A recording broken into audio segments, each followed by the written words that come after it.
Movie की शुरुआत में बक नाम के कुत्ते को दिखाते हैं। यहाँ आओ बक, ये बन ले लो। ऐसा कहकर एक आदमी उसे बुलाता है और उसे छोटा पीस देता है, पर बक बड़ा पीस खाकर चला जाता है। रास्ते में दो आदमी बड़ा आइस बार लेके जा रहे होते हैं। बक पाने के बदले आइस बार को चाटकर मजे से चला जाता है और पीछे से एक लड़की उसे न्यूज़पेपर लेने को कहती है। ये बक की ओनर की हाउसकीपर है। बक न्यूज़पेपर वाले से उस दिन का न्यूज़पेपर ले लेता है। रास्ते में एक पोस्टमैन साइकिल पर जा रहा होता है। उसे देखते ही न्यूज़पेपर वहीं छोड़कर बक उसका पीछे करने लगता है। पीछे से एक आदमी बक को देख रहा होता है और न्यूज़पेपर उठाकर पढ़ता है। उसमें छपा होता है कि इस ब्रीड का कुत्ता दिलाने वाले को मोटी रकम दी जाएगी। उसे पढ़कर वो आदमी बक को देखता है। बक पोस्टमैन का पीछा नहीं छोड़ता और कुछ दूर पर बेचारा पोस्टमैन गिर जाता है। वो हाउसकीपर से कहता है कि कुत्ता संभालो मैडम, मुझे मरवाओगी क्या? वो लड़की बक से कहती है, बक तुम घर जाओ और सबको जगाओ, गुड बॉय। बक घर में सबको जगाने के बजाय उन्हें टॉर्चर कर रहा होता है। उन बेचारों के बेड पर कूद कूद कर उन्हें हवा में उड़ा रहा होता है। वो इतनी तेज भागता है कि किचन में रखे कप्स भी वाइब्रेट करने लगते हैं। वहाँ के कुक्स भी बक की आवाज सुनते ही सारा खाना छुपा देते हैं और अब बक तेजी से किचन में आता है तो वहाँ खाने की कोई चीज नहीं दिखाई देती। बेचारा बक बेबस होकर नौकरों को देखने लगता है, लेकिन वे बक को कुछ नहीं देते और उसे बाहर भगा देते हैं। फिर बक को उसका ओनर घर के बाहर लेके जाता है और दरवाजा बंद कर देता है, पर बक खिड़की से अंदर आने के लिए फिर से कूद रहा होता है। पर ओनर कहता है कि आज के दिन तुम बाहर रहोगे और तुम खुद ही डिसिप्लिन सीख जाओगे। इतने में बक एक खरगोश को देखता है और उसके बिल तक उसका पीछा करता है। फिर वो अपना सर बिल में घुसा देता है। जब वो सर बाहर निकालता है तो देखता है कि वहाँ बहुत सारे लोग आ रहे हैं। तब पता चलता है कि घर में मेहमान आए हैं और उन्हीं के लिए शानदार दावत तैयार हो रही है। अब लॉन में सारा खाना सेट कर दिया जाता है, जिसे देखकर बक खुशी से झूम उठता है। तभी सारे गेस्ट ग्रुप फोटो खिंचवा रहे होते हैं। तभी क्लिक करते वक्त मुंह में एक लेग पीस लिए बक बीच में आकर फोटो के लिए पोज करता है और सभी चौंक कर बक को देखते हैं। फिर टेबल को देखते हैं तो लगता है जैसे खाने पर बवंडर गुजरा हो। ओनर गुस्से में बक के मुंह से लेग पीस खींचता है, पर उसके हाथ में सिर्फ हड्डी आती है। स्मार्ट बॉय बक ने मांस ऑलरेडी खा लिया होता है। उस रात ओनर उसे डांटता है कि एक दिन भी तुम डिसिप्लिन फॉलो नहीं कर सकते क्या? आज सबके सामने तुमने मेरी नाक ही कटवा दी। ये कहकर वो दरवाजा बंद कर लेता है और बक को बाहर सोने को कहता है। सुबह होने पर एक आदमी वहां आकर बक को बुलाता है। बक सोचता है ये नया कैरेक्टर कौन है भाई। वो उस आदमी के पास जाता है। ये वही आदमी है जिसने पहले दिन न्यूज़पेपर का ऐड पढ़ा था। बक उसकी गाड़ी में बहुत सारा खाना देखता है और उसके अंदर चढ़ जाता है। तब अचानक कुछ लोग दरवाजा बंद कर देते हैं। अब वे बक को ट्रेन में कहीं लेके जा रहे होते हैं।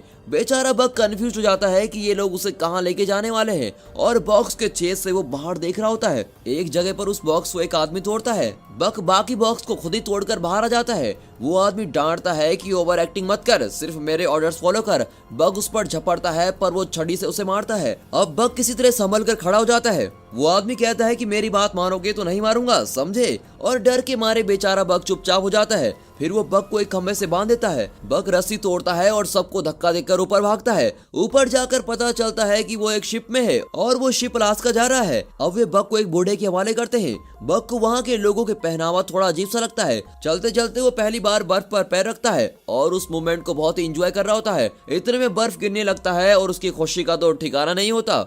कुछ दूर पर वो जॉन नाम के एक बूढ़े से टकराता है। जॉन उसे देखकर चला जाता है, पर उसका माउथ ऑर्गन गिर जाता है। बक उसे उठाकर जॉन का पीछा करता है। अब जॉन शिप पर चढ़ जाता है और मुड़कर देखता है कि बक के मुंह में उसका माउथ ऑर्गन है। वो अपना माउथ ऑर्गन ले लेता है।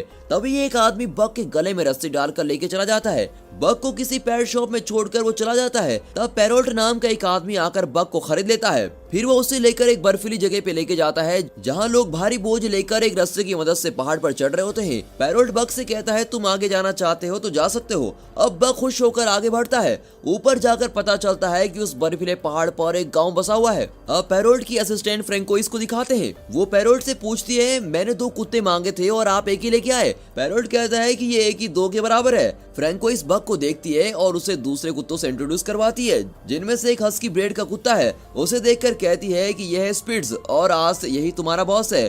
फिर वे कुत्तों को एक गाड़ी से बांध देते हैं और कुत्ते तेज दौड़ने लगते हैं। बक काम पर नया होने के कारण पहले डगमगाता है और सारे कुत्ते एक और भाग रहे होते हैं और बक किसी दूसरी डायरेक्शन में भाग रहा होता है। कुछ दूर पर गाड़ी उलटकर गिर जाती है। अगले दिन फिर से उसी तरह कुत्ते बांधे जाते हैं और वे कुछ पार्सल डिलीवर करते हैं। रात को सारे कुत्ते फिश खा रहे होते हैं। तब स्पिट्स बिल्कुल एक बॉस की तरह दूसरे कुत्ते का फिश छीनकर खाने लगता है। ये देखकर बक उस बेचारे को अपना फिश दे देता है। उसकी रहमदिली देखकर बाकी कुत्तों के दिल में बिग बी का गाना तेरे जैसा यार कहाँ कहाँ ऐसा याराना ये प्ले हो रहा होता है। अब अगले दिन वहाँ का तालाब फ्रीज हो जाता है। उसमें छोटा गड्ढा बनाकर स्पिट्स अकेला पानी पीता है और दूसरे कुत्तों को पीने नहीं देता।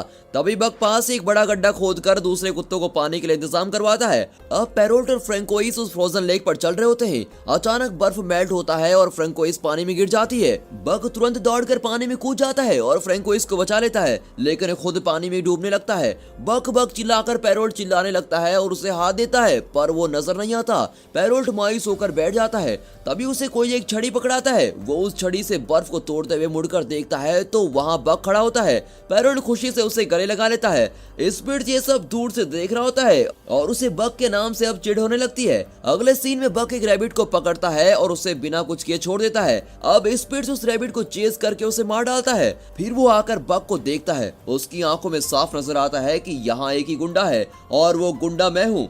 वो कहता है पहले तुम कुत्तों के फेवरेट बने और अब ओनर के फेवरेट भी बन गए। मेरी जगह लेना चाहते हो तो मुझसे मुकाबला करो। फिर वो भागकर बक को अटैक करके उसको जमीन पर पटक देता है। फिर दूसरे कुत्तों से उसकी नस्लें कहते हैं देखा हमेशा मैं ही बॉस रहूंगा। बाकी कुत्ते डर के मारे फ्रीज हो जाते हैं। अब बक उठकर स्पिट्स को घूरता है। स्पिट्स फिर उसे अटैक करने जाता है, पर इस बार बक उसे ऊपर उठाता है और फट से जमीन पर पटक देता है। स्पिट्स डर जाता है और इस तरह बक उनका नया डॉन बन जाता है। अगले दिन पैरोल्ट गाड़ी तैयार करके स्पिट्स को ढूंढता है, पर वो कहीं नजर नहीं आता। पैरोल्ट दूसरे कुत्ते को उसकी जगह पर बांधता है, पर वो कुत्ता नखरे करने लगता है। अब पैरोल्ट परेशान होकर चला जाता है। तभी बक उस जगह पर आकर खड़ा होता है। पैरोल्ट उसे शाबाशी देकर बेल्ट पहनाता है और गेट सेट गो कहते ही बक और उसके साथी तेज भागने लगते हैं। वहाँ कई रेंजर्स दौड़ रहे होते हैं। रेंजर्स के बीच बक की टीम अपने रथ को खींच रही होती है। इस सीन को शानदार नहीं तो और क्या कहेंगे। तभी पहाड़ से ढेर सारा बर्फ सरक कर तेजी से नीचे आ रहा होता है। भागते भागते बक कुछ प्लान कर रहा होता है। पैरोल्ट चिल्लाता है, पर बक सीधे पहाड़ की ओर दौड़ता है। पहाड़ के नीचे गुफा होती है और बक की टीम तेजी से उस गुफा को पार कर लेती है और वे दूसरी तरफ निकल जाते हैं। इस तरह हमारा समझदार बक सबको बचा लेता है। फिर वे अपने डेस्टिनेशन की ओर दौड़ रहे होते हैं, पर वहाँ लोगों को देखकर बक सडन ब्रेक मारता है। उसे पता नहीं होता कि अगले सेकंड सारे कुत्ते उसके ऊपर क्रश करने वाले हैं। ये देखकर तो हमें भी हंसी आ जाती है। तभी पैरोल्ट बक को बताता है कि हम सिर्फ लेटर्स डिलीवर नहीं करते, बल्कि उनमें कई लोगों का दुख सुख प्यार जैसे कई इमोशन का पैकेज डिलीवर करते हैं और ये हमारा काम नहीं बल्कि हमारी जिम्मेदारी है। अगले दिन वहाँ जॉन को देखकर बक फिर अचानक रुक जाता है और उसके साथी भी रुकते हैं, पर झटके की वजह से पैरोल्ट गिर जाता है और पूछता है यार बक तू हमेशा सडन ब्रेक क्यों मारता है। इतने में जॉन एक लेटर देकर कहता है सॉरी मैं लेट पहुंचा, पर यह खत मेरे बीवी को दे दीजिए। बक वो खत पैरोल्ट को दे देता है और अब गाड़ी आगे बढ़ती है। एक दिन पैरोल्ट को खत मिलता है कि ये डिलीवरी सर्विस बंद हो चुकी है और आगे से तुम्हें काम नहीं दिया जाएगा। ये बात वो बक के साथ शेयर करता है और कहता है कि अब यहाँ टेलीग्राम नाम की कोई सर्विस आने वाली है और आगे से तुम्हें ही अपने साथियों का ध्यान रखना होगा। ये कहकर पैरोल्ट और फ्रैंकोइस उदास होकर वहाँ से चले जाते हैं। बक और उसके साथी भी उदास हो जाते हैं। फिर वहाँ हल नाम का आदमी आकर सबको अपनी गाड़ी से बांध देता है और गाड़ी में बहुत भारी चीजें रख लेता है। बक की टीम से बिल्कुल भी खींचा नहीं जाता।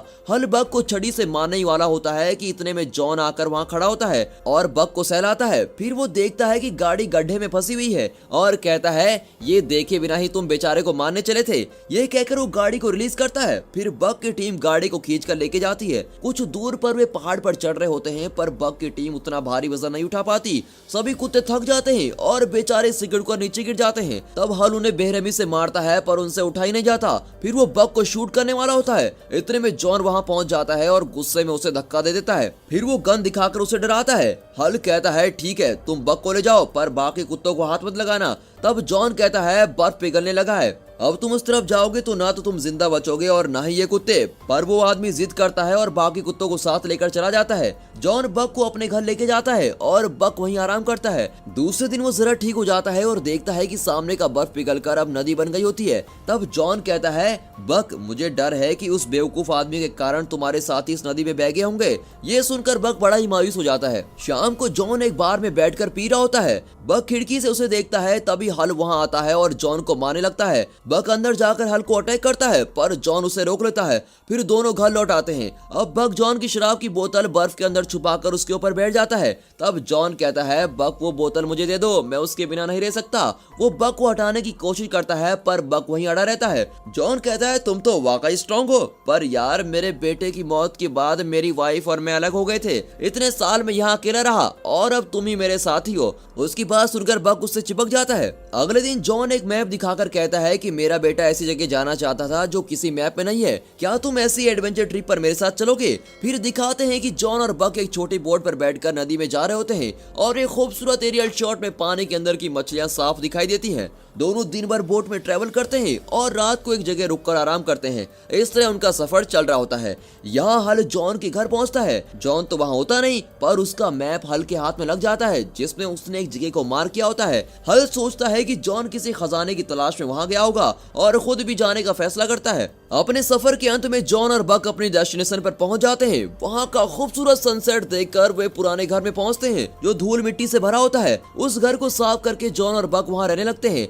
अगले दिन जॉन नदी में नहा रहा होता है तो उसे सोने का टुकड़ा मिलता है। वो बक को भी सोना ढूंढने को कहता है। अब बक ढूंढकर एक पत्थर निकाल कर लाता है। जॉन कहता है उतना बड़ा नहीं बक, ऐसे छोटे छोटे टुकड़े हो तो मुझे दिखाओ। बक पत्थर फेंक देता है और अब की बार सोने का बड़ा सा टुकड़ा निकलता है, पर वो सोचता है कि जॉन को तो छोटा पत्थर चाहिए, इसलिए वो सोने को फिर से पानी में फेंक देता है। जॉन कहता है मेरे बेटे ने जो कहानियां पढ़ी थी वो शायद सच्ची हैं, इस जगह पर सोना ही सोना है। तभी बक वहाँ भागती हुई सफेद भेड़िनी का पीछा करता है। इतने में एक ग्रिजली बियर आकर बक को डराने लगता है और अब बक डरकर जंगल की ओर भागता है। अब वो सफेद भेड़िनी आकर बक के पैर पर मारकर भाग जाती है। बक अपना पैर उस भेड़िनी के फुटप्रिंट पर रखता है तो देखता है कि दोनों एकदम मैच होते हैं। अब बक को लगता है कि अरे ये तो मेरी नस्ल की लगती है। अगली सुबह बक नदी के किनारे लेटा होता है। भेड़ियों का एक झुंड वहाँ किसी सुअर का शिकार कर रहा होता है। उनमें से एक भेड़िया नदी में गिर जाता है और पानी के साथ खींचा चला जाता है।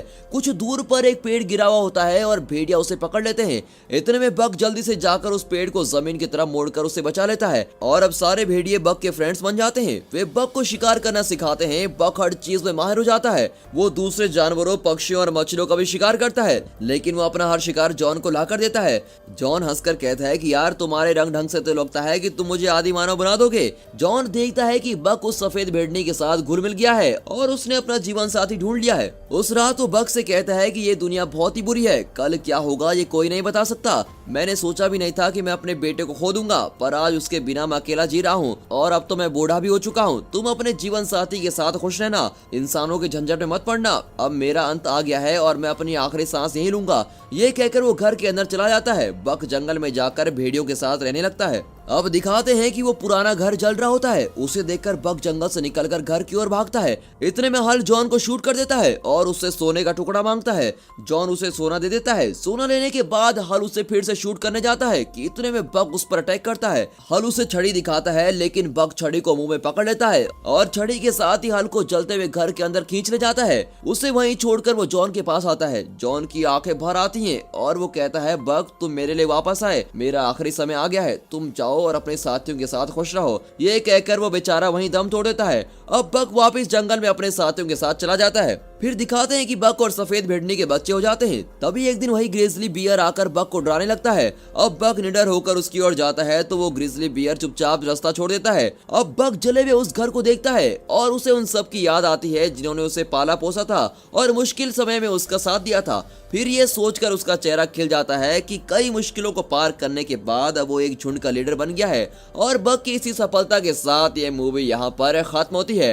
बक की लाइफ की तरह हमारी लाइफ में भी कई सारी प्रॉब्लम्स आएंगी, रास्ते बदलेंगे, लेकिन हम अपना लक्ष्य जरूर पाएंगे। और इसी विश्वास के साथ हम आपसे विदा लेते हैं। पर जाने से पहले आप इस वीडियो को लाइक और चैनल को सब्सक्राइब जरूर कीजिए और हाँ, साथ ही अपने फ्रेंड सर्कल में इस वीडियो को शेयर जरूर कीजिए। And finally thanks for watching.